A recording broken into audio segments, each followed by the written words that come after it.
Welcome to another episode of the Gay Barchive Show, where we explore gay history, one bar at a time. I'm your host, Art Smith, and today we'll be speaking with DJ, drag queen, promoter, and author, Paul Vitagliano. So welcome, Paul. Hey, Art. Glad to have you here today. I'm thrilled to be here. Thank you for having me. Oh, you're quite welcome. This has been quite a labor of love, and it's always exciting to me to learn about new bars and new cities and get firsthand experiences of the people that were there, when they were happening. So, Right. and Well, not to cut you off, I just want to thank you for doing this. There's so much of our history that a lot of times doesn't get recorded, doesn't get saved, and not that like our history is taught anywhere. We have to curate it and hold on to it and share it. So I know what kind of a labor of love it must be. So thank you for doing what you do. well, you're quite welcome. And we've been talking. You and I have been talking about this for some time now. Yeah. But I didn't know at that time that your early bar experiences were in Boston. Yes. Yeah, I grew up in a suburb of Boston, just south of Boston. I came out about 18, 19. My career in music started, I over the summer between high school and college, the girl I was dating, the last girl I ever dated, said, "Oh, this radio station, they need people to answer the request lines." And I said, "Oh, that sounds cool," because I was a huge music fan. I loved music. So I took the job, for free. It was an internship. I actually they gave me the morning drive show. So I had to get up. I had to be there by 6 a.m. and answer the phones from 6 a.m. to 9 a.m. And then I would get in my car and go to my classes at college. And I ended up falling asleep in most of my classes. But so that my whole career in music started kind of by accident. I never set out to be a DJ. Like I said, I was a music fan. I didn't know there was a music biz. And the way that I got into DJing, just briefly, the radio station that I worked at, they were going to partner with this club in Kenmore Square in Boston called Celebration, which was an 18-plus club. But it was a rock and roll dance club because the station was a rock and roll station. It was WCOZ. In fact, their tagline was "Kick-Ass Rock and Roll," and so they had a main guy who worked the weekends, and they were like, "Oh, we've been looking for a Monday and Tuesday DJ," and because they partnered with the station to do all these promos, and they're like, "What? Do you want to do it? Would you like to do it?" And I said, "Okay, sure." And so Monday and Tuesday is like the worst night of the week, but I just taught myself how to DJ, and I don't know if you remember, like really, really old school radio turntables where there's no way to adjust the speed. It's literally just on, off, put the needle on. So I couldn't really beat mix, but I sort of taught myself how to beat mix rock and roll, which is not easy because you're dealing with live drummers in bands. Anyway, so it was an 18 plus night club. It was very, very fun. I loved it. I loved being able to play rock and roll. It eventually kind of segued by around 84, like when Michael Jackson broke through. That's when we could start to play Beat It, Billie Jean, the Gap Band, other stuff like that. So, but going out and being gay in Boston at that time, all the clubs played top 40 or the big, sort of dance records at the time. And again, I'm like the rock and alternative guy. So I never loved going out because I kind of hated the music, to be honest. Even if it was a bar or a club where I could find the guys I wanted, the whole experience, I was kind of like, okay, just get me the dick. Wasn't quite that blunt, but I always felt like the misfit. I'm a completely gay guy who's into rock and roll. And I'm just not in the norm, I guess, of the gay scene. And but kind of became my signature. I was like a gay rock and roll DJ, which was, there weren't many of us. There was only like one other or two other DJs that were kind of playing, rock and new wave, that weren't playing top 40 or disco or dance music. So I felt like I kind of stuck out a little bit, but I always felt it was in a good way, because I didn't sound like every other DJ. So I worked at Celebration for 4 years, and a friend, I worked for the Boston Record Pool. I don't know if you know what a record pool is. I'm sure other DJs have talked about what they are. A record pool was all the record companies would send their 12 inches to a place, and it was like a membership. The DJ would pay a certain monthly fee, and you would be able to go and get all the promo records that you needed to spin. So I ended up working there too. And a guy named Michael Tobin, who was a great guy, no longer with us, AIDS got him. He was the main DJ at Campus in Cambridge. And if you haven't covered Campus yet as a gay bar unto itself, you should. It was there for, I'm not sure exactly how long, but 5, 6, 7, 8 years.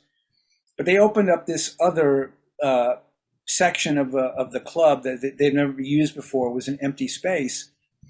And they brought in a couple named Bruce Jope and Francis Toohey, who were mainly in New York, but were from Boston, to kind of design it. And it was called Man Ray. So right there, you had this sort of artistic name. And what they wanted to do with it is make it have like different installations, like the interior would change about every 6 weeks.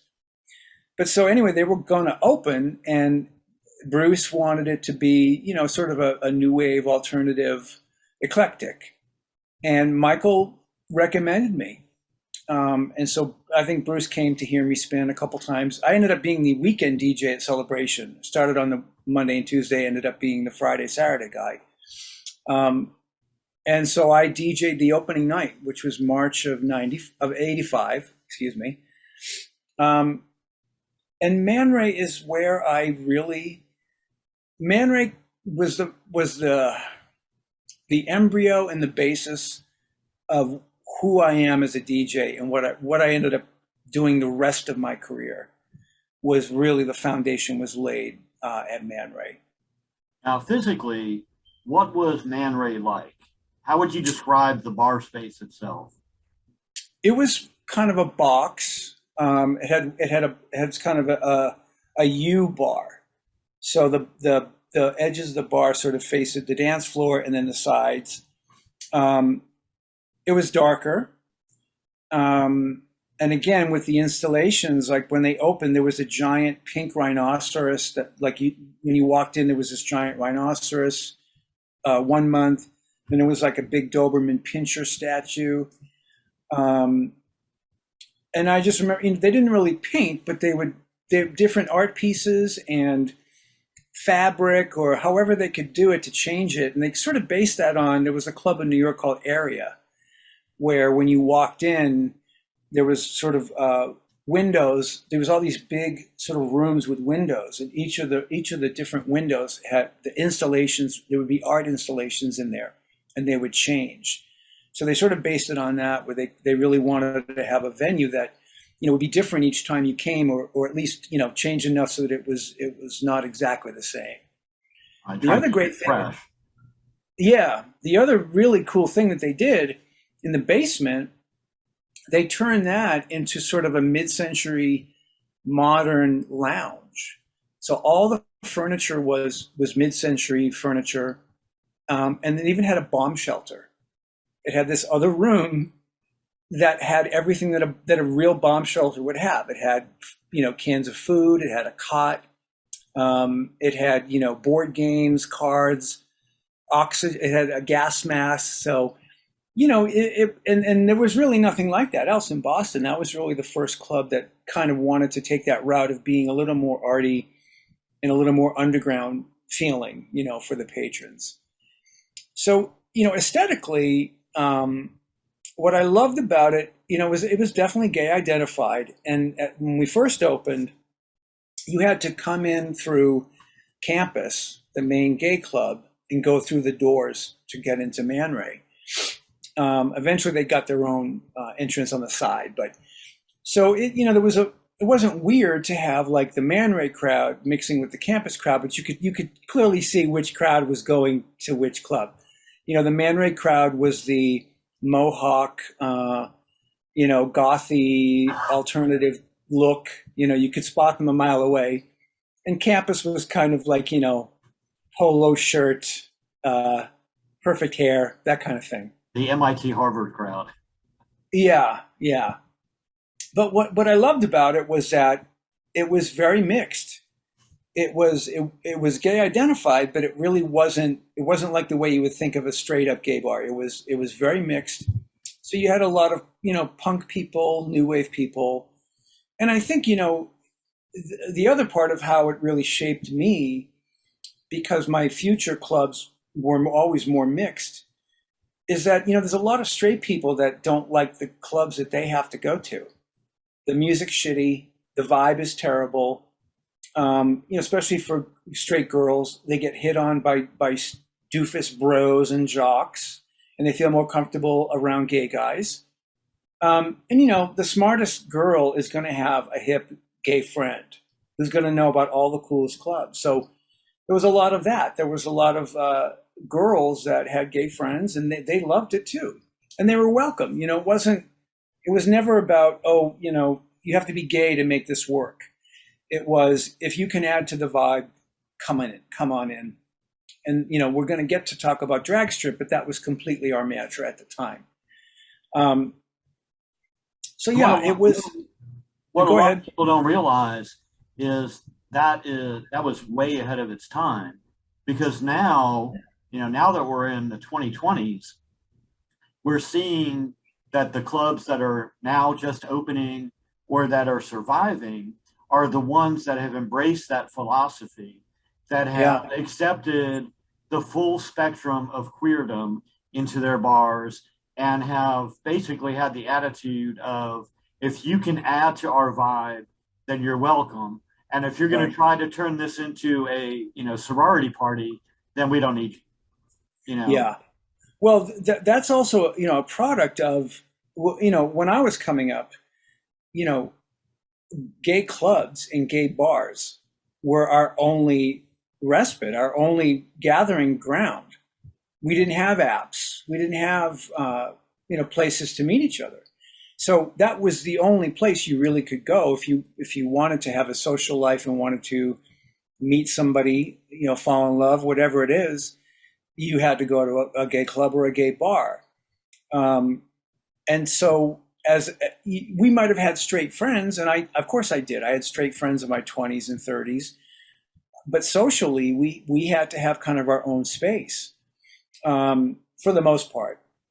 And now, gay kids now, gay young people, they don't really, that's not really their experience.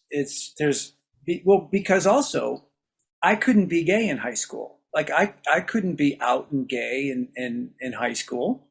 So it wasn't like I could have this cool group of friends where some of them are straight, some of them are gay, openly gay. Like that didn't exist in the 70s and early 80s.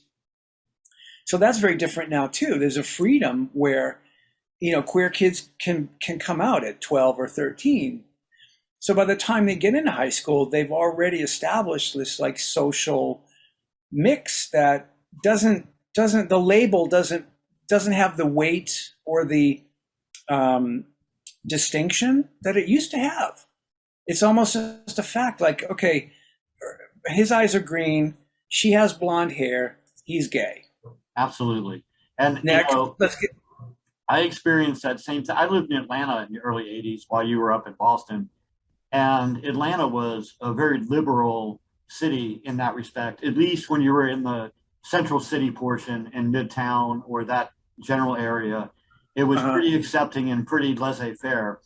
But in the late 80s, I went up to Richmond, Virginia for a couple of months. And I remember walking through a mall there and having somebody stop me and ask me about my ear being pierced. I mean, it wasn't whether or not you were gay. It's if you were a male and you had your ear pierced, you had fingernail polish, you wore eyeliner, anything that did not fit the all-American macho male image, it Right. was an affront to their, you know, to their senses. And so exactly what you're saying, the clubs were the place that we went to socialize and to meet like-minded people and share ideas and be who we knew we were. It's funny you brought up the earring thing because I got my ear pierced in 1980. I got it in the left ear. And back then, there was a left ear and a right ear. Right. Left ear was gay. Right ear wasn't. I know that's ridiculous, and I don't know who decided that. But for some reason, I knew that it's like the hanky code. Like I knew the left ear was the gay ear. And that was my way of kind of like just a subtle way. Like you said, like, someone's going to clock that. And it doesn't mean I have to go screaming around that I'm gay, but that was my small way of like being free, just with just a little piece of jewelry in my frigging ear that deemed me different and gay. But I liked that.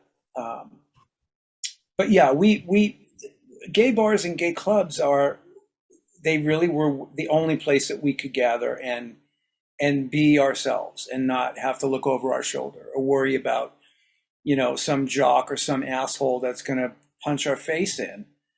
And it is very different now. I don't, it's the type of thing like, is it better or is it worse? Like, is it better that, you can just go on your phone and everybody's mixed, I, on some level, kind of miss the kind of communal feeling of, yeah, this is a bar just with all gay men, basically. Does that make sense? Like, I kind of miss that on a lot of levels. Absolutely. Because my first gay bar experience was in 1977. So I know exactly where you're coming from. I can remember the moment that I walked into a gay bar for the first time, not knowing when I walked in it was a gay bar. A friend of mine took me there and didn't say we're going to a gay bar, Uh-huh. and how good it felt to have that community and know that you were not alone in the world. You were not one of three oddballs on the East Coast or something.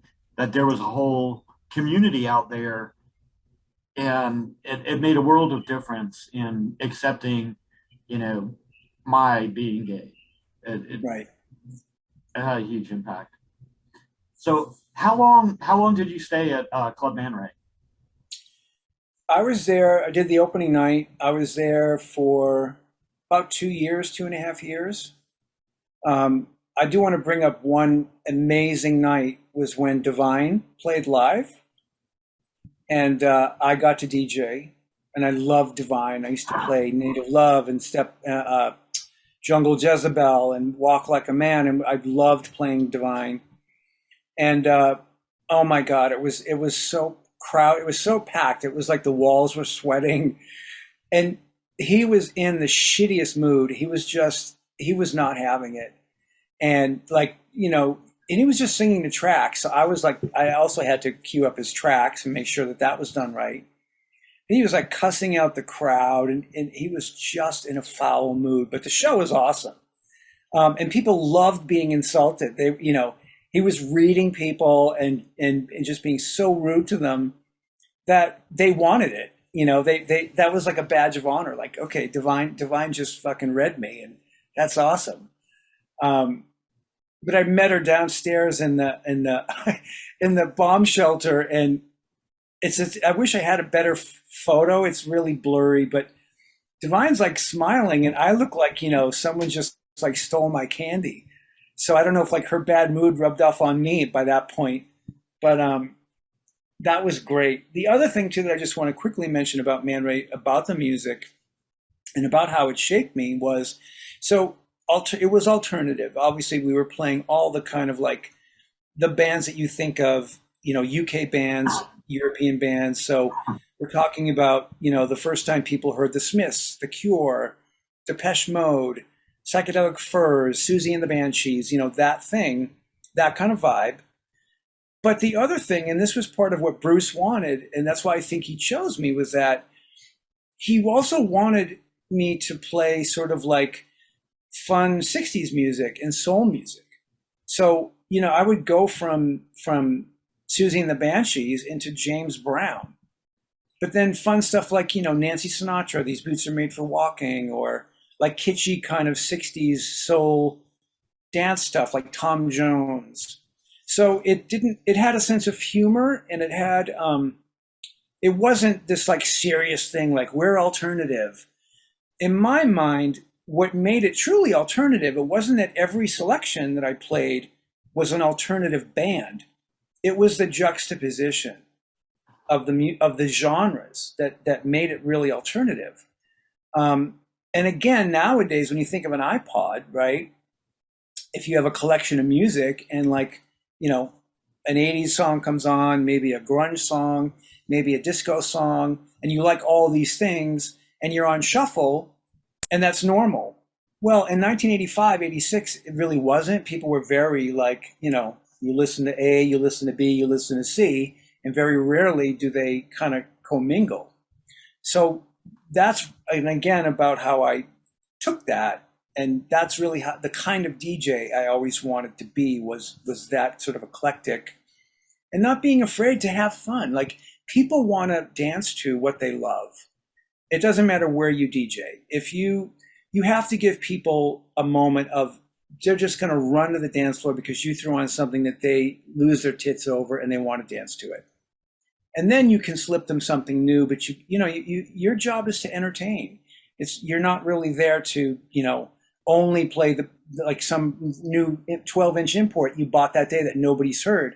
You want to do that, and you want to maybe make that song become a hit, but you got to play the things that people love in between. But I just wanted to mention that because it's very key to, what I ended up doing. And so, there was a club called Spit, also in Boston on Lansdowne Street, which was at Fenway Park. And Lansdowne was kind of the famous street because there was all these different bars and clubs. And the big club was the Metro. And on Sunday night was gay night.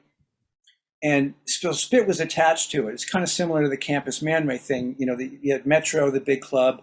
You walk through a door and you're in Spit. And Spit, was the original alternative new wave club. It started in like 79 or 80. And I don't even remember how it came about, but they said, do you want to come work here? And I think if I remember correctly, and my memory of this time is not perfect, but I think the owner of Man Ray, not the manager, said, well, you can't work at both because they're like competing with us. And I said, well, okay, I'm choosing Spit. And the other reason was that Bruce and Francis, by that point, were kind of sick of the owner and they left. So that was, if I remember now, that was the main reason why Man Ray kind of lost its allure for me. So I worked at Spit for about a year, and then they wanted to completely gut the place and become another club. But Spit was very similar, almost identical to what I was doing at Man Ray. Same mix, same kind of music. So they were going to gut the place and make it kind of this like industrial, metal concrete. And they modeled it after one of the bars in Montreal, which I can't remember, a gay mixed club. And in fact, they got a lot of I think the club in Montreal had these installations, these metal things that they had changed their interior, and I think they sold them actually to the Lyons brothers who owned the club. So they're going to close down, and they don't know what to call this new club. They were like rolling around these different ideas, and a friend of mine, a girl named Joanne, who was like a Man Ray regular, she said, "I always loved the name Axis. I just think that's a cool name." So I had a meeting with them, and I said, "Well, what do you think about the word Axis?" And they were like, "That's awesome," and they took it. And those bastards, because I said to them, if you use Access, you're gonna like pay for me to go on a trip or something. These guys were like really rich, okay? So they used it, and of course they stiffed me. They never set me on a trip, but ended up moving to LA like 6 months after that. But so Access was even more. That's when like the whole wax tracks and like Belgian industrial scene was happening, like pre Nine Inch Nails, but leading into that. So Access was really fun because so much of that music was coming out, and we were playing that. We were also playing sort of world music. Like, do you know who Oprah Haza is? Yeah. So it's things like that, that sort of exotic. At the time, it was called world music, but they would put club beats on these sort of ethnic sounding, I guess you could say, songs. So I loved it there, and it was another great little like chapter of being able to play like really, really cool, new and eclectic music there. And for people who don't know about Oprah Haza, she was kind of the Israeli Madonna. She was a superstar overseas. Yes. And, but edgy here because, Right. American music tastes tend to be more commercial than a lot of the, European and Middle Eastern singers. So, Well, and she mainly sung in, I guess, Arabic. I don't know, or I know there's a name for the what she sang. But people forget that a band called Cold Cut out of England, that song "Paid in Full." uh-huh. That sample is Oprah Haza. It was a huge part of that. Cold Cut basically was all samples and pieces. And the big sort of like cool hook of Paid in Full was Oprah Haza, and Oprah Haza ended up dying of AIDS, which is very sad. Did you know that? Yeah. It's been about 20 years. It's been a while. Yeah. It's been I think longer a good than that, while. actually.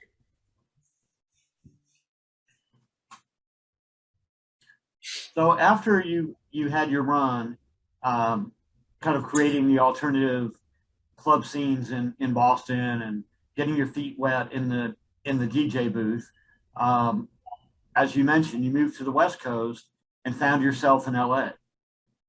Well, let's rewind a little because there's kind of a story that I have to tell because it's just one of those crazy stories where like your life literally changes because something happened. One thing I forgot to mention, being at Man Ray, I became what's known as a Billboard Reporter. You must know what that is. Absolutely. A Billboard Reporter turns in their top 40 tracks for the week. And that's how the dance chart in Billboard got compiled. And we got worked, all the smart record labels had a dance promoter, a dance music division, and someone that specifically called us, and it was, you can't do that chart now because it was a lot of favors. It was like, hey, we're at number 3 with X record. Can you put it at number 1 so we can bump it up? And you would do it, because like it's subjective. How can you possibly say like, oh, well, I actually played this record, 38 times and then this one 36. So this one's number 1. And, so at Warner Brothers, which, at that time had Sire Records and Reprise Records, had so many great bands and records that I was playing. A girl named Shay Sulwold was the dance club promoter. And at that time in New York, they had something called the New Music Seminar, which is, 4 or 5 day, panels of DJs, radio. It was just a music collective in New York City. And I used to go every year. And so Shay said, in LA, they're looking for someone to promote alternative music to college radio. You should come. We're going to be at New Music Seminar. Come meet, my boss.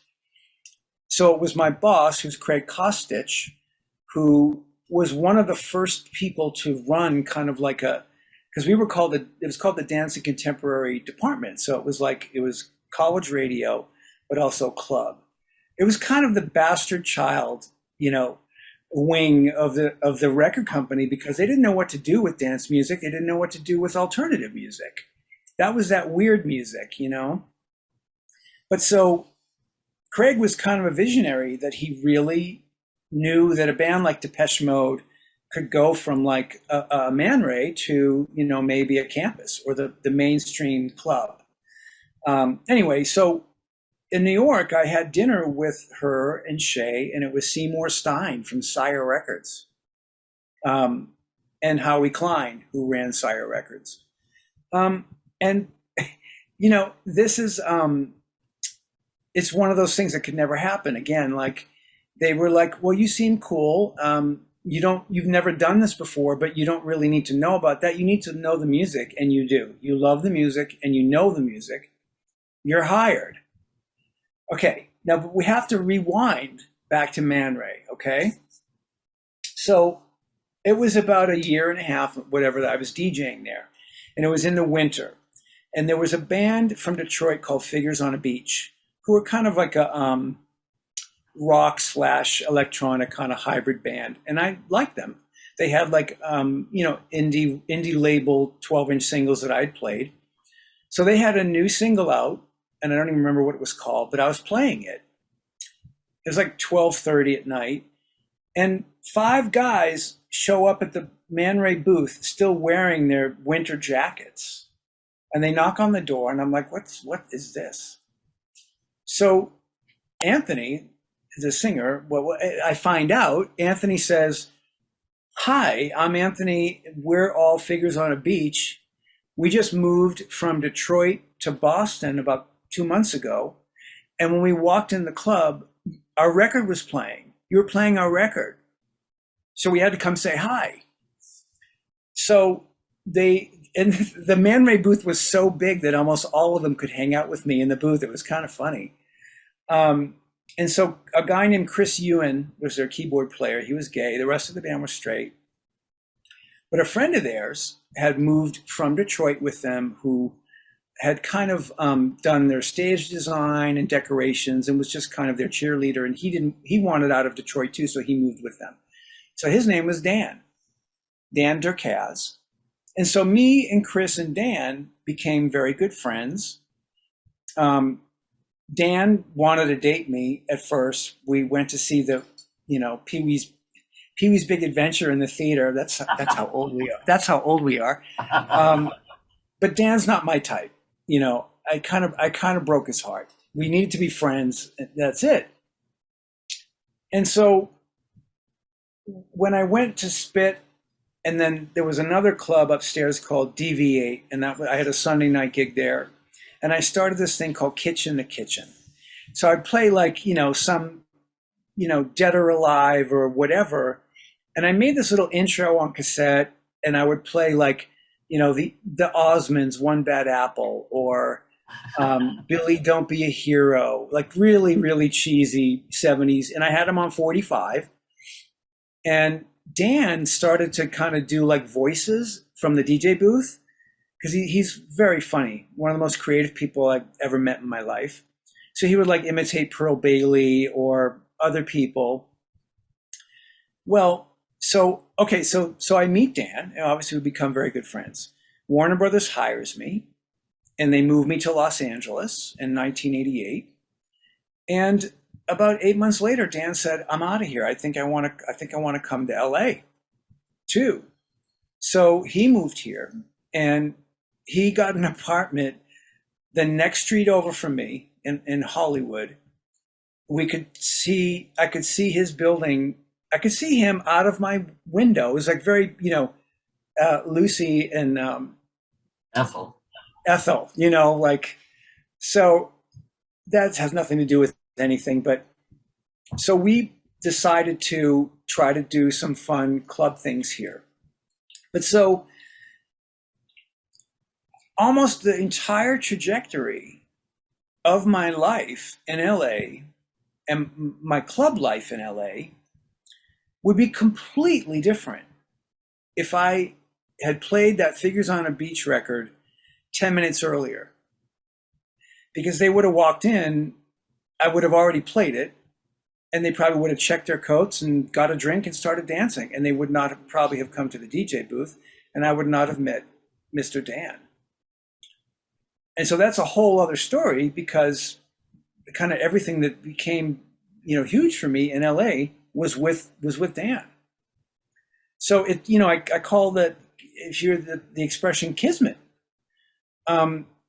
And I'm just going to add this, that, the greatest, most wonderful people that I love in my life, I've met DJing.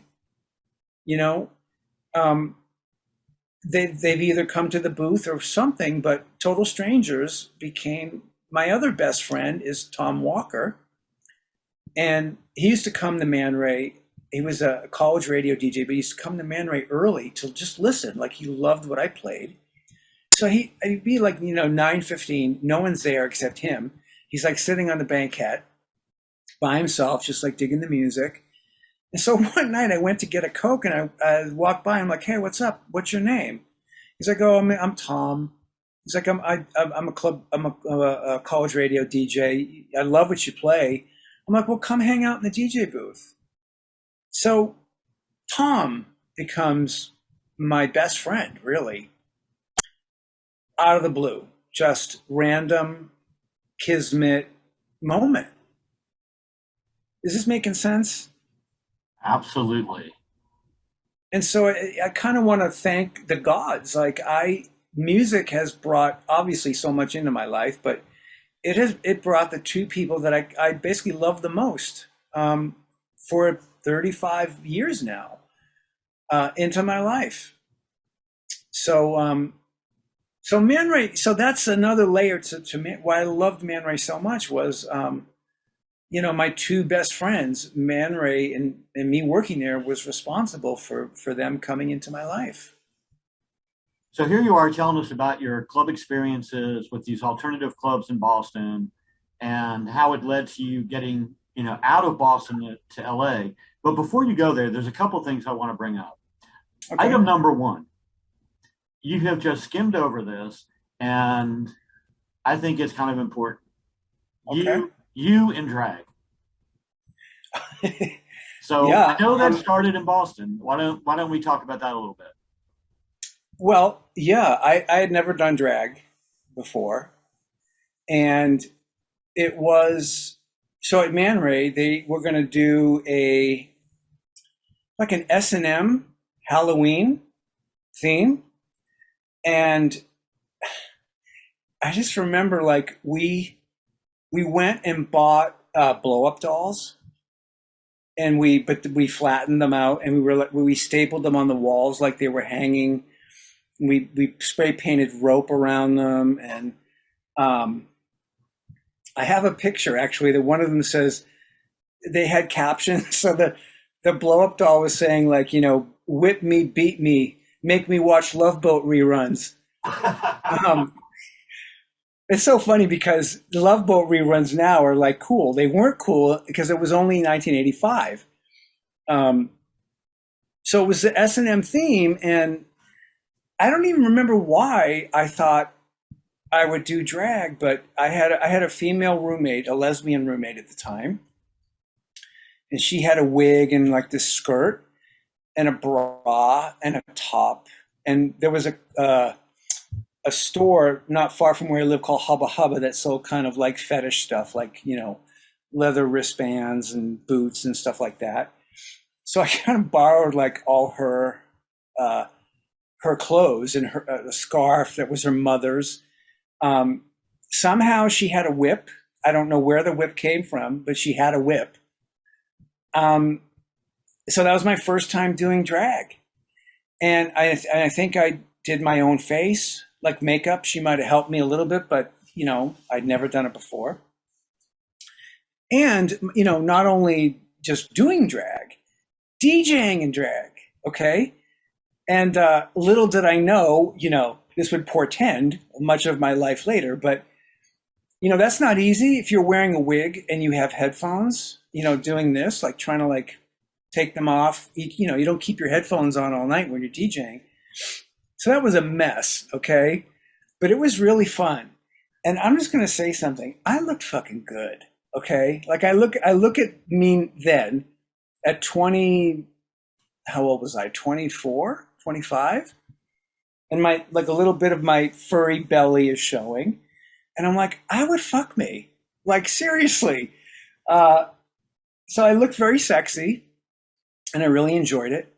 And so yeah, it really was sort of an accident. It wasn't anything I planned, but I had fun doing it. And I didn't have any, because you have to remember too, when we do talk about drag, that, drag was not really accepted in the masculine gay community.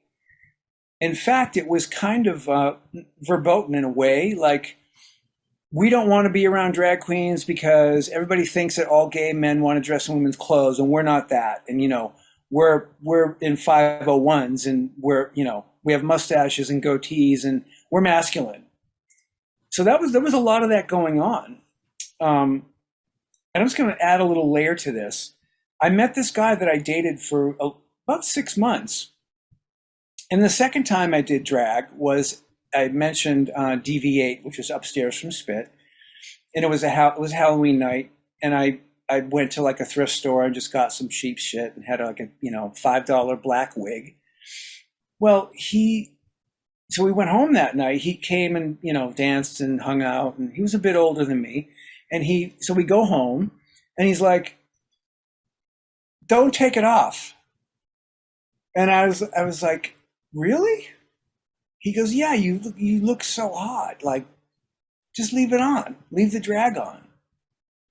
So, I mean, I did, but I couldn't do it. It just was like, because mentally, it's just like, well, first of all, I'm not a woman. I wasn't trying to be a woman, but I looked like a woman, even though like I didn't shave anything. I was, furry arms, furry chest, whatever. So it was too much of a mind fuck to do it. And so I was like, I can't do this. And I had to take it off. And we did proceed to have sex when I looked like me. But I just thought that was kind of funny. And he was gay. He wasn't like he was, a closeted straight guy that had to have me in drag to be able to get a boner. But he just thought it would be fun to try it. And, when you're 25, you'll try it. But wasn't my thing. Couldn't do it. Well, it sounds like you had a really fun time in some of the alternative clubs, but I'm sure there must have been times, despite the fact that it wasn't totally your vibe, that the other gay clubs were not totally what you were into, that you must have explored some other clubs in Boston, because you can't work at a club, 3 or 4 nights a week and go party at the same club all the time. It gets old. So where else did you go when you were in Boston? Well, I'll mention that in not far from the Fenway area, from where Lansdowne Street is, there was a club there was Ramrod, which is kind of the best known leather masculine bar that I loved. Actually like going there, and the music was actually better there. There was kind of a legendary DJ there towards the end, Dana Jacovitis, who was Chap's most main DJ. But right about, 20 doors down from that was a club called 1270. And that was like a 3-level club. And I think they had 3 different DJs, or they had at least 2. So I think the main level, the lower level was, sort of pop, disco. And the upper level was a little bit more eclectic, a little bit more, you'd hear a track by The Cure, the more sort of pop, like Dead or Alive, things that were kind of crossing over through MTV or radio, but they started alternative. That would be the mix up there. And it was mainly the lesbian DJs. It was a good friend named Linda Lawrence who worked there, and Carol Mitro was a big 1270 DJ. So that was a favorite place to go. In terms of like, straight up regular gay bar, There was a bar called Buddies, was in Copley Square, and that was a lower level club. You went down from the street down below, and Buddies wasn't that big, but you went in and it was basically like a sunken dance floor. I don't know what's the word, like when you step down, it's sunken, yeah. But the DJ booth was the front of a 18-wheeler truck. Like they constructed the DJ booth in a real truck. So I always thought that was pretty cool. Again, I didn't love the music, but I tolerated it. It wasn't like I couldn't stand it. But I mean, earlier I said I couldn't stand it. I was just being a dick. But yeah. So and again, the guys I wanted to hang out with and get with were at these clubs. They were not showing up where I was DJing, or like at Man Ray, or even at 1270, because I was into my first long-term boyfriend kind of looked like Burt Reynolds, sort of. He was Italian, Polish, mustache, dark hair, swarthy kind of. And I met him at the Metro on a Sunday night, and our song that we danced to was Blue Monday, which was new at that time. It was a new track, okay? That's how old I am. So, and I actually enjoyed Sunday night at Metro, which I mentioned earlier. Some of the best DJs worked there. The main DJ was Wendy Hunt, who was not easy to talk to. She could be very mean. She had a very big heart, but especially when she's working, and I completely understand this, that when you're spinning and people are just kind of trying to make small talk, you can't do that. So I was always around her for that kind of small talk, so maybe I'm misjudging her. But she ended up in Florida, I believe. I don't know, like Fort Lauderdale or somewhere. Now, she was right here, and I'm in Tampa, and she was in the Tampa area. I had the pleasure of hiring her to work several Sunday tea dances about 5 years ago here in Tampa. And as an aside, she also wore the same necklace that you have on there. This? In memory of her 45 RPM spinning days. She had one of those around her neck as well. Isn't that what that, yeah. Yeah. Yep. Yeah, she was really sweet by that time, Of course, that was toward the end of her career and her unfortunate passing and her life. Yeah. But she was great. Yeah, she was a great DJ, really great DJ, and kind of groundbreaking for being a woman. Absolutely, the DJ world in the 70s and 80s was very much dominated by men. Yes. So, well, and pretty much 95% of the women who made any kind of a name DJing in clubs were gay women. Yeah. I don't think I even heard of any heterosexual women DJs. They were all lesbians. So there was the Metro. Not far from Buddies and Copley Square was Chaps, which was another kind of masculine, cruisy. I think they had a Sunday beer bust. I think was my favorite time, and that's where this guy Dana Jakovitis was the main DJ. What else? In Cambridge, there was a bar called the Paradise, right on Mass Ave, like literally kitty corner to MIT. And that was again a little bit of a mainstream / new wave hybrid, but more mainstream. That had an upstairs and a downstairs, so you could you make the circle of the cruise. You're just like, go down and then up and then down and then up. So that was fun.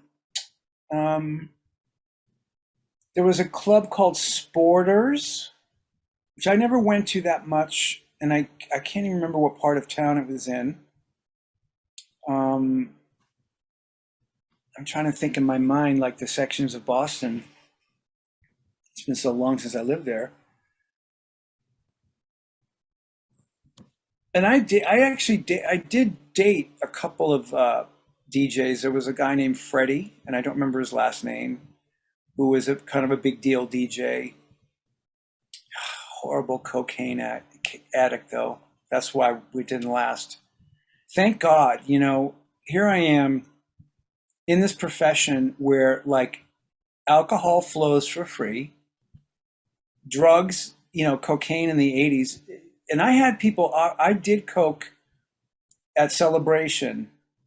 These girls, oh my God, these straight girls loved me. Like, I was a straight girl magnet. One of the waitresses like literally wanted to marry me. And I'm like, girl, I'm gay, But so these girls would drive up from the suburbs and they would bring me this coke, and it was the worst cocaine ever. But if I didn't have enough to last me to literally like the last song I played, like around 1:40 a.m., I would sort of get paranoid. I would crash and I would get paranoid. And I would think like, oh my God, the crowd hates me. I don't know what I'm doing. I don't know how to play. Everything I'm playing sucks. So I was like, no more cocaine when I'm working. And boy, I'm glad that I kind of made that decision, because I probably would end up a casualty. I probably wouldn't be here right now if I had kind of gone down the drug path and even the alcohol path. I was never a drinker. And again, I could have 100 drinks for free if I wanted them, but I never wanted to be drunk DJing. That doesn't mean I might not have smoked some pot, but pot just made me kind of looser and a little giddier and didn't make me messy. Alcohol makes people messy, and especially too much alcohol. So I'm glad that I kind of didn't go down that path, because I know a lot of DJs that were good friends of mine that didn't survive. And then, of course, HIV was a big part of our lives then. It was kind of all of our lives at the time. I was very afraid of it. And so I just was like, I'm just going to kind of do my thing and not harm my body, I guess you could say. And you mentioned Sporters, and I had done a little bit of research on Sporters, of course, with the other 2,000 plus bars that I've researched. Sporters was at 228 Cambridge Street in Boston, which was at the back end of Beacon Hill. Okay, right. Kind That's of right. near Scully Square. And Right. I'm sure, spending so much time in Boston, you're familiar with Sylvia Sidney. Oh yeah. Oh my God. Yes. So Oh my Sylvia, God. this is Sylvia's description of the Sporters Cafe, and it was open from 1948 to 1995, so it was there a long time. Wow. But Wow. this is Sylvia's description. Quote, a broken down bar with a broken down piano and sawdust on the floor. A real hole. Yeah, pretty much. Pretty much. Oh, So, and then there was in the combat zone, which is where I got my first blowjob ever. The combat zone was basically the Boston's version of Times Square. It was where all the peep shows and the Triple X movies would play before they cleaned it up, which sucks. But there was Jacques, which was kind of, I guess, where drag happened. I was good friends with a woman named Lynn, who was the main DJ. And she actually worked with me at the Boston Record Pool. And I have a pretty great photo of me in my green leather members only jacket sitting with her. I never went to Jacques though. I just figured I would probably never like it, so I never went. Oh, I know another club. I actually never went to it. And this guy, Carl, who I mentioned worked with at the Boston Record Pool, is called the Randolph Country Club, which was on the South Shore. The funny thing is that I actually was born in Randolph, because in Boston, it's like the city, and then the suburbs south, there's North Quincy, Braintree, Randolph. So it was like 4 cities kind of south of Metro Boston. And and I think Randolph Country Club was kind of like a half club, half bathhouse, maybe. Like I think it was, you would go to dance, but I think it had rooms that you could kind of get your rocks off. Oh, one other place, the Loft, which was the after hours. No, wait, Skyline. Excuse me. The Loft happened as well. There was Skyline, which was a bathhouse disco combo. Now rewind back to Figures on a Beach, who I met at Man Ray. So they hung out the whole night. Literally, they were either kind of standing outside the booth or in the booth with me. 2:00 comes, bar's closed, and we're like, let's go do something. Let's go have fun. So six or seven of us all go to Skyline. 5 of these guys are straight, right? One side is where you go and there's like bunk beds and rooms and glory holes. And then the other side is where, and then, guys, would come out wearing towels. They would do their business on that side, stay in the towels and go dance on the dance floor in their towels. And I'm thinking, were they wearing flip-flops? Like, what the hell were they wearing? And like, who would do that? But they did. They did. I forgot about Skyline. Oh my God. Yikes. My brain, I think I did smoke away much of my brain cells from that time. I'm trying to think of other places now. I think that's mainly it.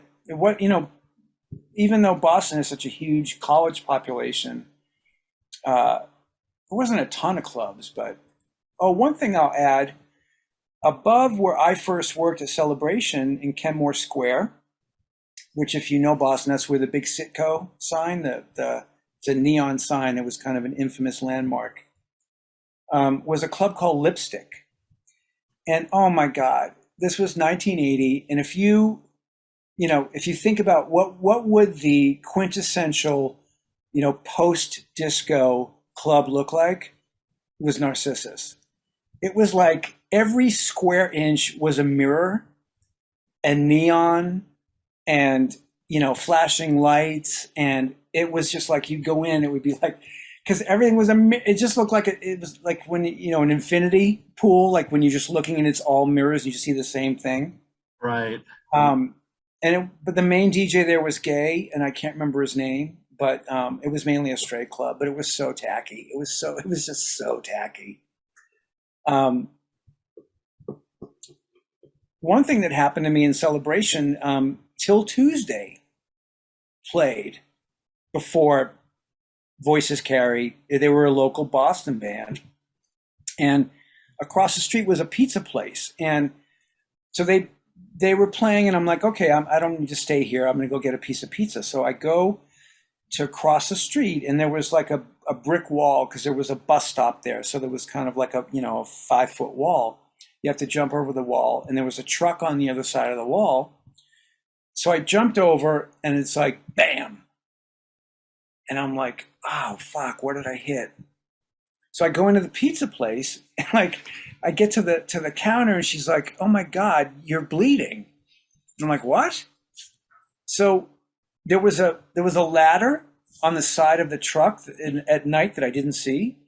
So as I'm jumping, my chin hit the edge of the metal, like the bottom foot of the ladder, and it's like basically sliced my face right here. So I have to be driven to Mass General Hospital to get stitches, and I couldn't. The manager was pissed because I couldn't come back and DJ after Till Tuesday, and I'm like, "Do you give a shit that I'm bleeding to death here?" So yeah, my one and only time ever getting stitches was a night I was DJing, and Till Tuesday was playing. Wow. Well, it sounds like you had some great experiences in Boston, and it certainly formed the mold of what was going to become the rest of your career and where you were going to go on to. I really appreciate you taking the time to talk to us about these experiences in Boston and kind of take us through your tour of Club Man Ray and Chaps and Manrod and all these clubs, TV8 and Spit. And and I really appreciate your time. I'm really looking forward to your next segment where we're going to talk about what happened once you got to LA. So thanks for Yes. taking the time with us today. Thank you so much, Art. It's so much fun.